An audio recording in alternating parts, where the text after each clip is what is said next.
안녕하세요. 이웃집 눈퍼렁입니다. 네, 오랜만에 인사드립니다. 어떻게 그동안 우리 구독자님들 잘 지내고 계셨어요? 눈퍼렁은요, 이런저런 일들이 좀 있었습니다. 큰아이 입시가 있어가지고요, 입시도 치렀고, 그 사이에 이사도 했고, 예. 그래서 영상을 어떻게 찍어서 올려드릴 그럴 정신머리가 없었어요. 근데 이 가을, 이것만큼은 우리 구독자님들께 꼭 알려드려야겠다, 싶은 정보가 있어가지고, 부랴부랴 영상을 준비했습니다. 이제 날씨도 완연하게 선선해지고 하다 보니까 밀림 분갈이며 또 가지치기며 해주시면서 삽목도 많이 하시게 되잖아요. 바로 요런 때 알고 계시면은, 아니죠. 이렇게 한번 알아두시면 사시사철 화분에서 식물 키우시는 분들한테는 아주 요긴한 정보가 될 것 같습니다. 그래서 오늘 이 눈포렁이 준비한 거는 바로 과습입니다. 과습 예방, 과습 탈출. 요 정도로 생각하시면 될 것 같아요. 식물 키우면서 아마 말려서 죽이는 것보다 과습으로 죽이는 경우가 더 많을 거예요. 그만큼 화분 속 사정은 아무도 모른다는 거. 사람 속 사정 모르듯이. 제가 오늘 사람 속은 몰라도 화분 속은 내 맘대로 할 수 있게끔 그렇게는 만들어 드릴게요. 오늘 영상도 아마 어디서도 듣도 보도 못한 그런 방법일 거예요. 제가 고수까지는 못 돼도 그래도 나름 오랜 시간 식물을 키웠다고 저만이 터득한 비법 같은 거라고 해야 되나? 네, 맞아요. 오늘도 제가 터득한 방법입니다. 눈포렁은 이런 식으로도 식물 키우는구나. 이렇게 그냥 가볍게 봐주시고요. 그 와중에 유용하게 쓰여진다면 그 또한 너무 감사할 것 같고요. 자, 그럼 화분 속 물 관리 본격적으로 들어가 보겠습니다. 방법도 그렇게 어렵지 않아요. 다만 이제 준비물이 좀 필요한데요. 이게 바로 페이퍼 타올입니다. 페이퍼 타올. 요 페이퍼 타올 한 장이면 네, 쉽게 해결할 수 있습니다. 자, 어떻게 하냐면은요. 이 페이퍼 타올로 화분에 그 젖어 있는 흙을 이렇게 눌러가지고 물기를 마를 때까지 찍어내시면 됩니다. 속으셨죠? 아이고, 이걸 언제 찍어내고 있어요. 네, 눈퍼렁 오랜만에 장난 한번 쳐봤습니다. 다시 본론으로 갈게요. 자, 이제부터는 제가 이 화분으로 시범을 보여드릴 건데요. 이 화분은 물꽂이에서 뿌리 내리고 그리고 정식을 한 지 얼마 안 된 콜레우스인데요. 지금 이 화분 속에 상태가 어떻게 되어 있을까요?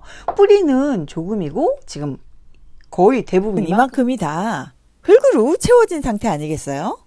우리가 처음에 삽목을 했다던가 분갈이를 했다던가 아니면 저처럼 이제 물꽂이에 뿌리를 내려서 다시 정식을 해줬다던가 할 때는 사실 뿌리가 없거나 아니면 아주 약하거나 이렇기 때문에 물을 조금만 줘도 금세 과습이 올 수가 있거든요. 자, 요럴 때는 이 눈퍼렁은요, 요 이제 페이퍼 타올을 한 장을 다 쓰셔도 돼요. 화분이 크면은 한 장, 두 장까지 쓰셔도 되고 하는데, 이제 요거 작은 화분이니까 요 작은 화분에는 요 페이퍼 타올을 이렇게 반 장 정도, 네, 반 장이어도 되고 한 장이어도 돼요. 요거를 제가 아예 제가 하는 대로 그대로 시범을 한번 보여드릴게요. 자, 지금 제가 정식을 한 상황이에요. 아니면 삽목을 했다든지 그런 상황이면은 이제 물구멍으로 흘러나올 정도로 흠뻑 물을 주잖아요. 이제 뿌리 활착을 돕기 위해서. 이렇게 물을 다 줬다 치고 이제 흘러나올 때까지 좀 기다려 보겠습니다. 물이 그쳤겠죠? 그러면은 자, 물을 따라 버리겠습니다. 자, 이제 서서히 이제 물도 화분에서 그치잖아요. 이렇게 놓으면 더 이상은 이제 물은 안 내려오겠죠. 그러면은 삽목을 했든 분갈이를 했든 간에 요 상태로 이제 평상시 같으면은 이렇게 두는 거잖아요. 그런데 이렇게 두고도 뿌리 잘 내리고 적응 잘 해가지고 잘 사는 화초들도 있는데 이상하게 같은 조건으로 심어놔도 이렇게 과습이 오는 화분이 있단 말이에요. 그럴 때는 아까 보여드렸던 대로 요거를 이렇게 한 다음에 자, 물은 지금 이제는 별로 흘러내리지 않는 상태예요. 그죠? 이렇게 털면 좀 나오려나? 네, 이렇게만 한두 방울 나오겠죠? 네, 요거를 뭐 핀셋이나 송곳 같은 거를 이용해서 이 페이퍼 타올을 요 밑에 물이 나오는 그 화분 물구멍으로 안으로 조금 깊숙이 그 흙과 이제 페이퍼 타올이 맞 닿을 수 있을 정도로 이제 깊숙이 쿡 찔러 놓는 거예요. 그러면은 이렇게 이제 더 이상 나오지 않던 그 물기를 이제 수분을 요 페이퍼 타올이 흡수해 가지고 밖으로 많이 빨아내거든요. 지금 이 화분의 크기가 아마 한 센치로 치면 한 12cm 정도 되는 화분인 것 같아요. 여기에 페이퍼 타올 반장, 요 손바닥만한 요 페이퍼 타올이 이제 남아있는 수분을 어느 정도 밖으로 배출을 하는지 요 투명 컵에다가 이렇게 올려놔가지고 수분을 빠져나오는 물을 한번 모아보도록 하겠습니다. 아, 이거 보세요. 벌써 이제 페이퍼 타올이 젖어 나오고 있습니다. 그러니까 저도 이렇게 뭐 해보기나 했지 물까지 얼마나 모아지는지 이렇게 해본 적은 없거든요. 저도 오늘 이렇게 얼마나 물이 빠지는지 눈으로 직접 확인을 해보게 되네요. 자, 이렇게 두고요. 네, 좀 시간이 흐른 뒤에 다시 오겠습니다. 자, 시간이 좀 흘렀는데요. 어느 정도 물이 차 있는지 보실까요?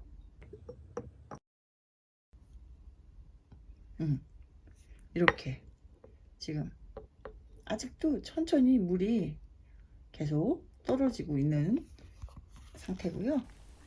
분명 물이 멈춰있던 화분이었는데 생각보다 많은 양의 물이 더 빠져나왔습니다. 그죠?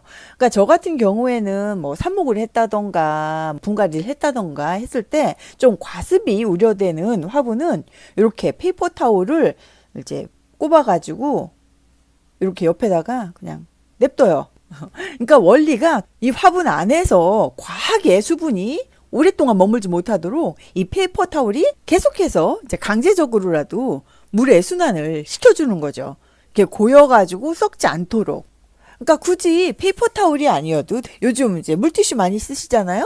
예, 그 물티슈 한 번 쓰고 버리지 마시고 그거 모았다가 재활용하셔도 되고 뭐 다른 천 같은 거 있으면 그런 거를 이용하셔도 되죠. 한 가지 팁을 좀 더 드려보자면 화분을 좀 높게 띄워주세요. 그래야지 이제 이 그 페이퍼 타올을 타고 물이 빨리빨리 빠지거든요. 예, 이런 방법도 있고 저 같은 경우에는 그냥 싱크대나 세면대에서 물 줄 경우에 이렇게 물을 주고 난 다음에 옆에다가 기울여서 이렇게 올려놔요. 그러면 밤사이 그냥 적당하게 이제 물이 알아서 빠져 있거든요. 그러면 저 같은 경우에는 뭐 바로 페이퍼 타올을 제거해 주기도 하지만 며칠 더 꽂아가지고 물기를 빼주기도 하고 요거를 조절을 제가 하거든요. 원하는 만큼. 그러니까 저희 집에서는 큰 화분이든 작은 화분이든 밑에 물구멍 뚫어져 있는 화분은 이제 과습이라는 게 없어졌죠. 그러니까 과습에 대해서 별로 이렇게 신경을 예민하게 써본 적이 없게 된 거예요. 근데 이게 모르겠어요. 저 같은 경우에는 이 과습에서 자유로워지니까 식물 키우기가 너무 편해진 거예요. 삽목을 하든 분갈이를 하든 이게 모두 잘 되니까 이런 것도 좋지만 무엇보다도 뿌리파리가 뿌리파리가 아주 현저하게 줄어들었습니다. 그러니까 우리가 식물 키우면서 병, 해충, 과습 요게 제일 아주 신경 쓰이고 거슬렸던 고민거리였는데 요 중에 과습이 해결이 되니까 진짜 엄청 편해지더라고요. 그러니까 우리 구독자님들도 오늘 눈퍼렁이 알려드린 이 방법 잘 응용하셔가지고 각자 집안마다 환경이 다 다를 거잖아요. 그러니까 제가 알려드린 대로만 하지 마시고 각자 맞게 응용을 하셔가지고 이 과습에서 자유롭게 해방되시기를 바랍니다. 제가 요즘 영상을 자주 못 올려서 구독해주세요 라고 말씀은 못 드리겠지만 그래도 오늘 이 영상이 도움이 조금이라도 되셨다면 좋아요 정도는 부탁드릴게요. 감사합니다.